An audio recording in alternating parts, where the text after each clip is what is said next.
张大人的所作所为，谢某感激不尽，但谢某今日前来，为的是宁儿。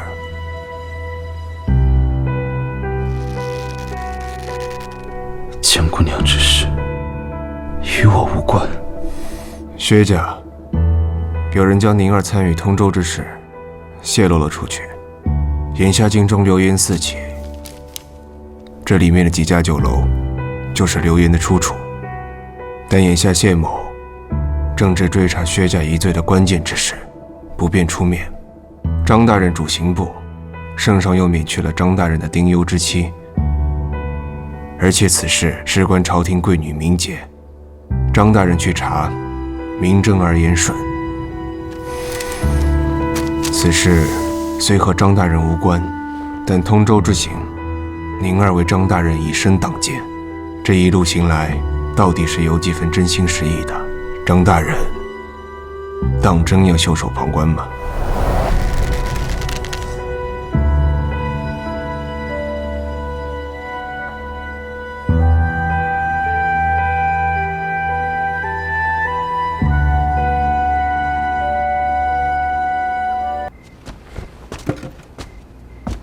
老爷，好，你退下吧。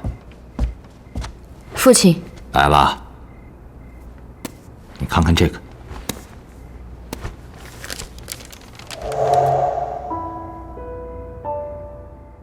告老还乡。父亲近些年仕途顺遂，正是一展抱负之时，为何突然要辞官还乡？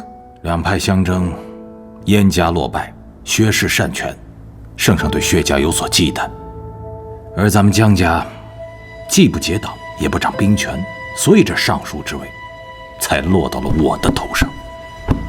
可也正因为如此，他们薛家才敢因你姐姐的缘故对你出手。父亲都知道了。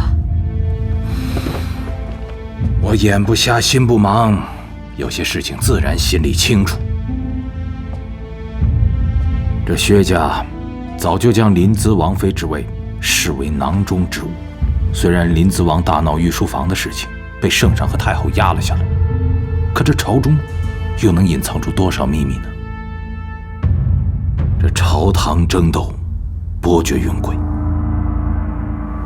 就连燕家都落败了，我又如何护得住你们呢？倒不如尽早抽身离开这是非之地。父亲不可，通州之事却是女儿鲁莽，纵使薛家发难，那也是我的过错，哪有父亲辞官离京的道理啊？你不许胡说！如果你认下此事，将来你如何议亲？那便不成亲。这更是胡话了。你一个女儿家，怎么可以不成亲呢？父亲与薛家在朝堂博弈多年，难道薛家的手段您还不清楚吗？江家与薛家仇怨已经结下，一旦薛家大权在握，纵使我们远避相间，薛家也不会放过我们的。你所说的这一切，我又何尝不知呢？但这薛家上有太后相护，下有百官拥趸，想要与之抗衡，谈何容易？你丫头，我只有慧儿和你两个闺女，只要你们能够平平安安的，这尚书之位不做也罢。